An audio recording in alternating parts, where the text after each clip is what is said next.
Ya pemirsa, sebelum melanjutkan dialog kita kali ini, Ahmad Murodi akan terlebih dahulu menyampaikan sejumlah data. Dodi, silakan.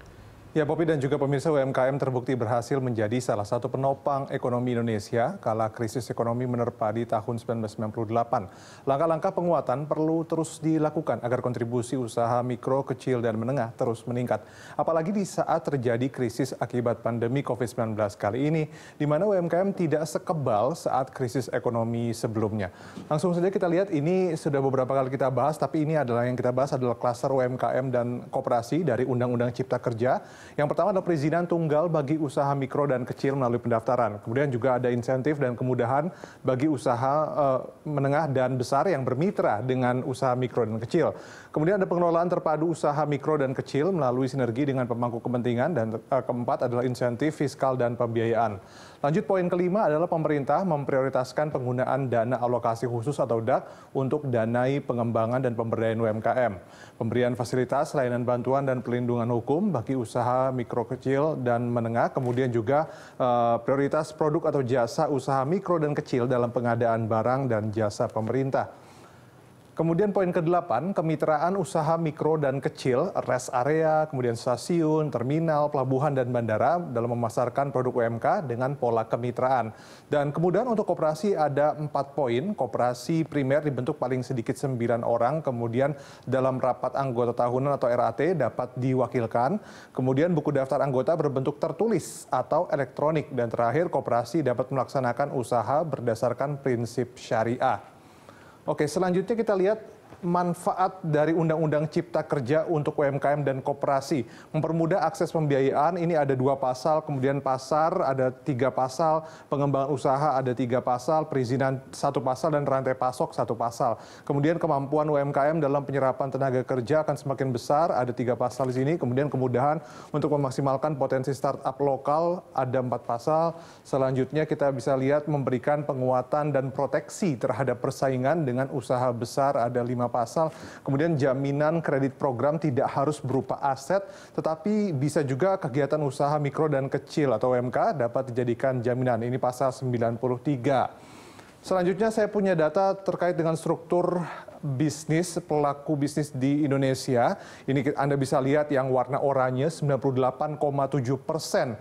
Pelaku bisnis itu ada di usaha mikro ya, 98,7% atau 62.106.900 unit. Kemudian usaha kecil 1,2%, usaha menengah 0,09%, dan terakhir paling kecil adalah usaha besar 0,01% atau 5.460 unit. Selanjutnya kita lihat bagaimana kontribusi UMKM ke ekonomi Indonesia. 97% pemirsa dari total tenaga kerja di Indonesia. Kemudian 99% total lapangan kerja di Indonesia. Kemudian 63% dari total PDB nasional, 14,17% dari total ekspor, dan 58,18% dari total investasi. Ya, demikian data-data yang bisa saya sampaikan. Kembali ke Popi Zedra.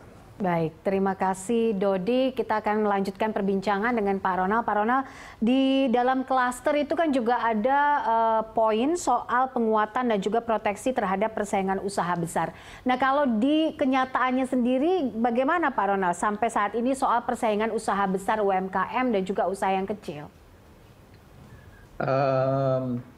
Ya, sebetulnya ya memang usaha besar itu kenapa bisa besar ya? Karena mereka bisa melihat opportunity ya.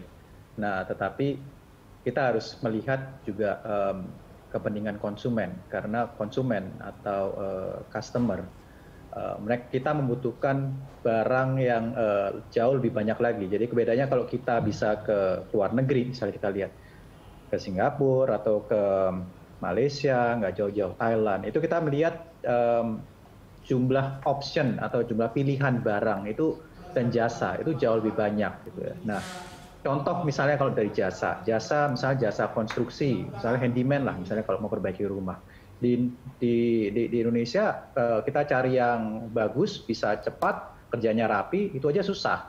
Mau cari barang misalnya makanan atau makanan yang rada unik sedikit juga susah. Nah, makanya disinilah jiwa kewirausahaan UKM ini yang perlu ditumbuhkan. Gimana caranya? Informasi. Nah, kalau kita lihat tadi dari Undang-Undang Cipta Kerja tadi, itu kebanyakan adalah fasilitas ya, fasilitas yang luar biasa diberikan oleh pemerintah. Nah ini setelah ini kita butuh kerjasama untuk sinergi tadi ya, untuk meningkatkan kapasitas building dari para pelaku UKM. Sama aja kalau pengusaha-pengusaha besar ini, mereka menjadi besar bukan overnight ya, bukan semalaman aja, tapi berpuluh-puluh tahun. Gimana caranya? Ya mereka tetap berdiskusi dengan temannya, mereka melihat opportunity, mereka mungkin kalau nggak ke luar negeri, mereka lihat di kota besar, adanya apa dan yang belum ada apa, dan ini mereka serius bekerja sendiri atau bekerja sama untuk memproduksi, mensuplai barang-barang yang dibutuhkan ini. Gitu. Nah ini yang urgent untuk mengimbangin ya dari undang-undang tadi, karena masalahnya kalau tadi sudah difasilitasi, pendanaan sudah ada, tapi kalau tidak didampingi oleh mindset yang untuk mempertanggungjawabkan fasilitas tadi, hasilnya akan tidak efektif dan malah bisa meracunin mindset kita sendiri, karena kita serba berkelimpahan, tidak perlu kerja keras. Kita menjadi semakin tertinggal lagi, karena untuk sukses kita harus disiplin. Ya, jadi harus semakin improvement dan disiplin gitu. Oke, nah terakhir mungkin soal implementasi dan juga sebelum PP ini kembali diputuskan oleh pemerintah, apa saja input yang bisa diberikan kepada pemerintah terkait hal ini? Apa yang paling betul-betul catatan Anda yang paling betul-betul harusnya ada di PP ini sehingga ini bisa mengakomodir pelaku UMKM dari usaha kecil mikro sampai usaha yang besar? Ada beberapa ya. Yang pertama pasti kembali lagi ke endorsement dari pemerintah untuk bersinergi dengan akademisi, dengan para pengusaha dan organisasi untuk sama-sama berkembang mendampingin para UKM. Ini bukan berarti one way ya, bukan berarti yang pengusaha besar atau pemerintah yang memberikan input ke UKM aja, tapi kita juga belajar ini. Pengusaha besar juga belajar apa yang dibutuhkan oleh UKM-UKM ini dan di marketnya masing-masing gitu ya. Terus yang kedua kriteria UKM. Jadi yang kita lihat sekarang masih banyak variasinya, perlu distandarkan supaya kebijakannya bisa lebih efektif. Ya, menurut saya untuk eksekusinya itu tadi endorsement dari pemerintah tripartit ya.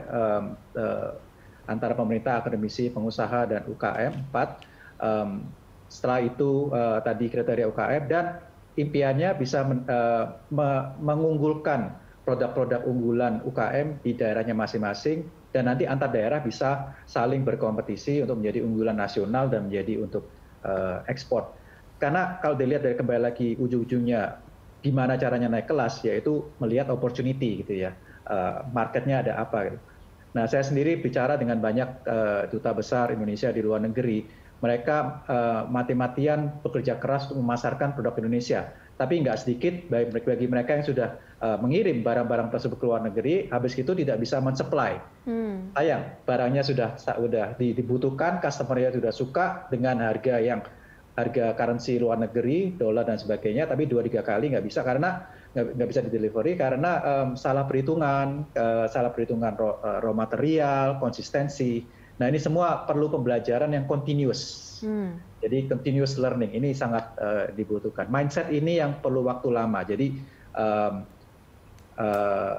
kita mengundang dari Apindo, kita mengundang banyak para expert, khususnya di dalam negeri, para pengusaha, dari akademisi, dari konsultan, pensiunan untuk bisa men-sharing